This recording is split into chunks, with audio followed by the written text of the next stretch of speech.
So this is it. Today is June 27th, 2025, and it's the final ever working day of the Moscow Monorail. After more than 20 years of confused identity, low ridership, and actually quiet survival, it's finally being shut down, and tomorrow it stops forever.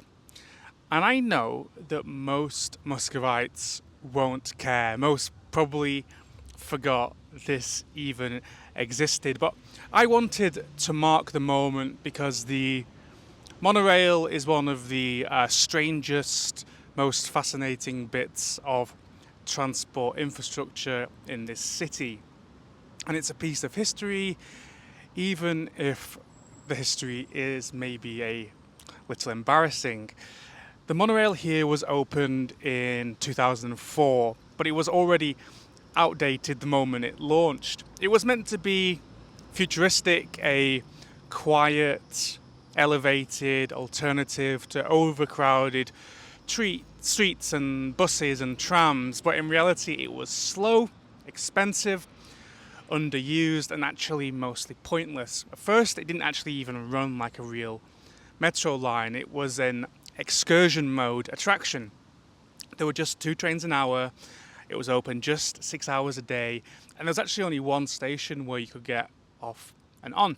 It was like a novelty ride right in really in a place where people commute. Actually, back then tickets were 50 rubles, which is actually double the price of the metro at the time. Of course, the metro is more expensive than that now. So 4 years later, they tried to fix it. In 2008, they turned this monorail into proper public transport. Lower fares, longer hours, and more frequent trains. But the damage by then had already been done.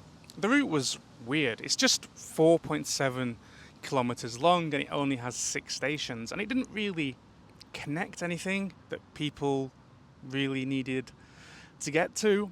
It runs parallel to other transit lines. You'll see behind me throughout this video far more trams and buses than monorails, and a lot of it's the exact same route.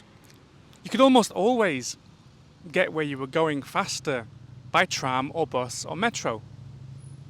Actually, at its peak, the monorail carried maybe 10 or 11,000 passengers a day, which sounds like a big number, but when you realise that the Moscow Metro moves millions of people daily, it's nothing. Actually, in recent years, it's been even worse. It was down to just a couple of thousand people a day. Actually, last year, if you look at the statistics, some days it barely scraped 1,500 passengers.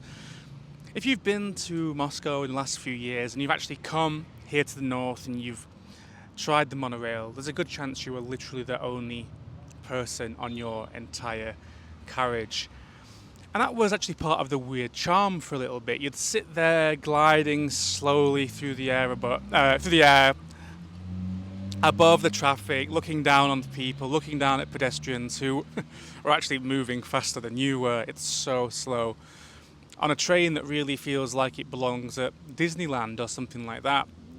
And actually that's not really a metaphor. One of the funny parts of the whole monorail story is that thanks to some shady background deals, I suppose you could call them backroom deals, full of kickbacks and favours, the city didn't actually hire a proper contractor to build a proper transit system. Instead, they bought what was basically a recreational monorail, the kind that you'd find at a resort or an amusement park. The trains were tiny, you'll see them in a video, and the speed was so slow. It crawls and crawls and crawls, and the capacity absolutely laughable. But anyway, somehow it still held on. It became this kind of awkward relic. Too expensive to upgrade, too underused to justify, but somehow still here.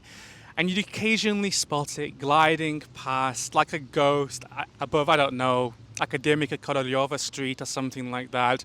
Totally empty, apart from a few tourists and the odd couple on a romantic trip trying to impress each other with something different. And now it's going. the city is shutting it down tomorrow.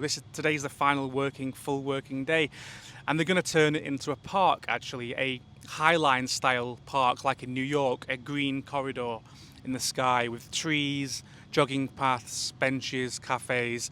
Moscow's first elevated park. They say it'll open in 2027, and actually I think it's a pretty good idea.